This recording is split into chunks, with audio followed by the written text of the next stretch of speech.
In this video, I'll be talking about my Hinterclaw build. Many people, including myself, have been pretty sad that it seems that for soloing ETOT, ailment builds are the only real good way to go. You can certainly do it with non-ailment builds, but it will take much longer to complete. The biggest problem with non-ailment builds, or some people like to call it raw damage builds, is that they rely on crits, weak points, or soul shatter. All three of which Solaris' shield is just immune to. When a boss that you have to fight 3 times in the full run is just straight up immune to your damage, it makes those builds not really viable at all. I hope they do some changes about Solaris soon, but this build as a crit build can actually deal with Solaris reasonably well, as long as you play it right.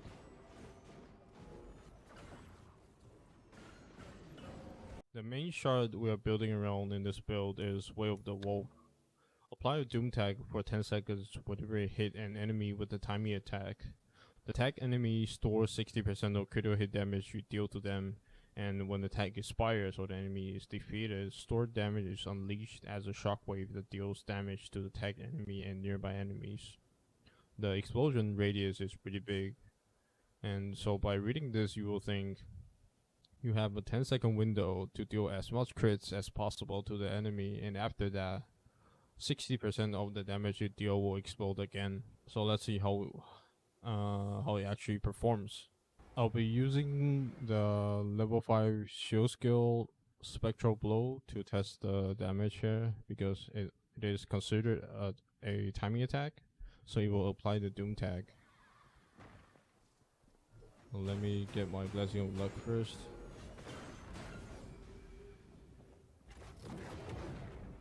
Okay. Put down my Sundering Slam.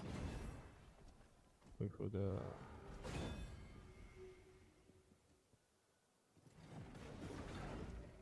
Okay, 67k Spectral Blow hit. So in theory, when it explodes, it should deal 40k, right? 60% with that, about 40k. But instead, I get 500k. So that is more than 10%, more than 10 times the damage I should be doing with the Doom tag. So what is going on? As it turns out, the Doom tag explosion gets scaled by things like damage to bleeding again. So when I was supposed to deal 40k explosions, my 40k explosions got scaled by damage to bleeding again. So, and as alongside with things like Glamour, Rift, those give damage for each ailment on the enemy, right? Each type of ailment. So I have one type, so it gives like 100% or 200% damage. And also things like Marco Fragility. Marco Fragility makes the enemy takes more damage, and it also scales the Doom tag again. Sundering Stem, which I did at the start, also scales the Doom tag again. So all of these things will make your Doom tag double dip in those damage modifiers, and that is why I'm doing so much damage with my explosions. So our gearing will be mainly focused around getting as much damage to bleeding as possible, and also Marco Fragility. So let's talk about the weapon first. The weapon, I'm using a Blade of Conquest, a triple primary weapon that only drops in the ETOT. I have Greater Blessing of Luck, Normal Blessing of Luck, Normal Blessing of Infusion, and the Sword of Courage primary. The Sword of Courage primary is not needed. It doesn't really do anything. The projectiles doesn't really do any damage in the ETOT. Like, the damage is negligible, and it doesn't scale with your Doom tag. But it does give a very handy thing, which is Weapon Techniques Inflict Ailments, which allows me to free up a ring slot.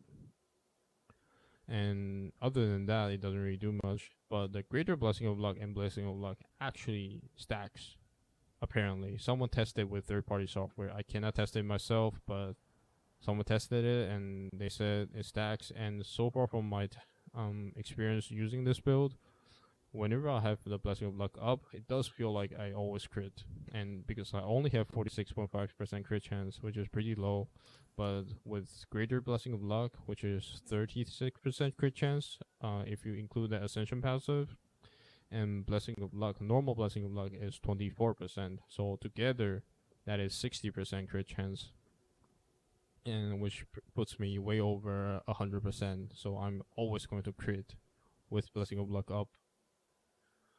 The Blessing of Infusion is also very interesting here.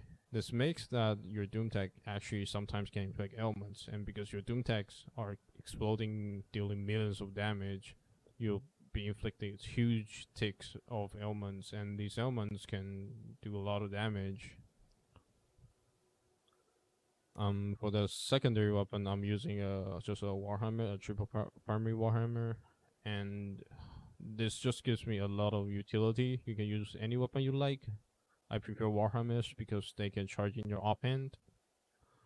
For the amulet, I'm using Amulet of the Betrayer. It's just a very good one-shot protection, mainly when you get grabbed or when enemies are enraged. Secondaries, you want crit chance and all res. I'm using a Mithra Star as my charm. I have the Lion Talisman and the Mark of Fragility on it.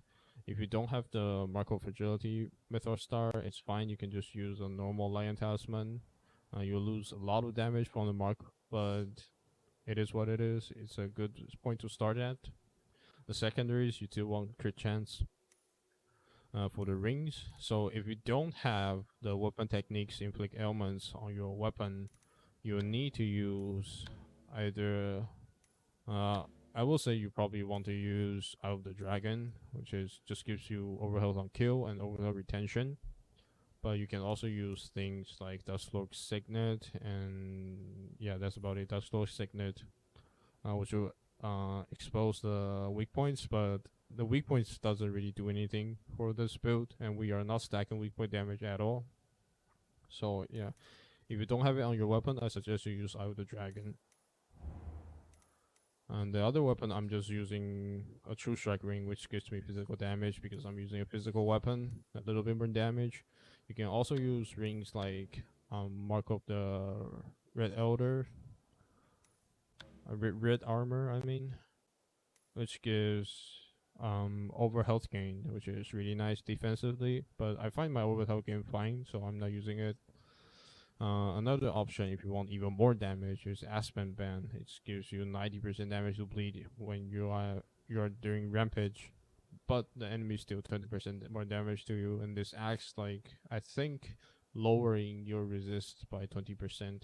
So if you're at 50% resist, you will be actually at 30% with this.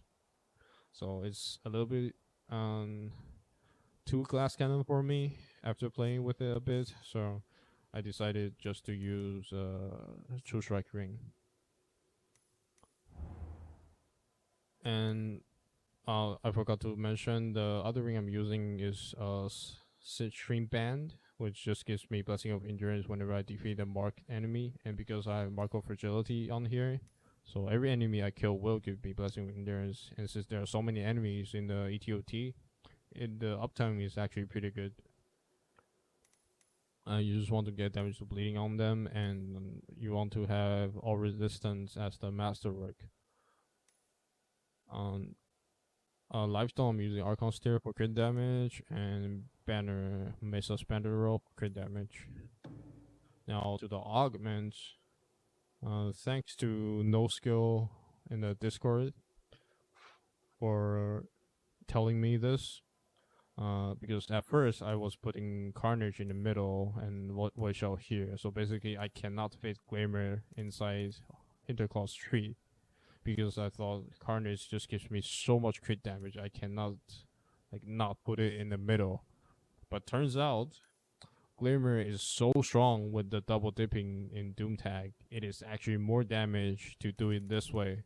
So Carnage can be at the side and Void Shell can be at the middle, and this way you have two Vitality Augments adjacent to Glamour.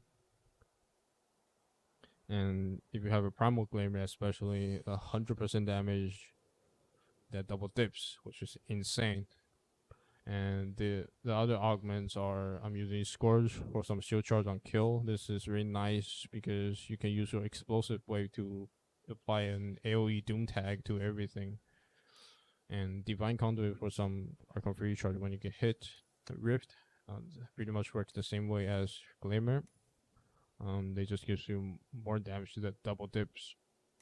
And Paradise just for a little bit more weapon technique charge speed. For the skills, you just need weapon techniques, weapon timing, sundering slam, critical hit damage, critical hit chance. Critical hit damage you do not need the last point if you have macro fragility on your Maethra.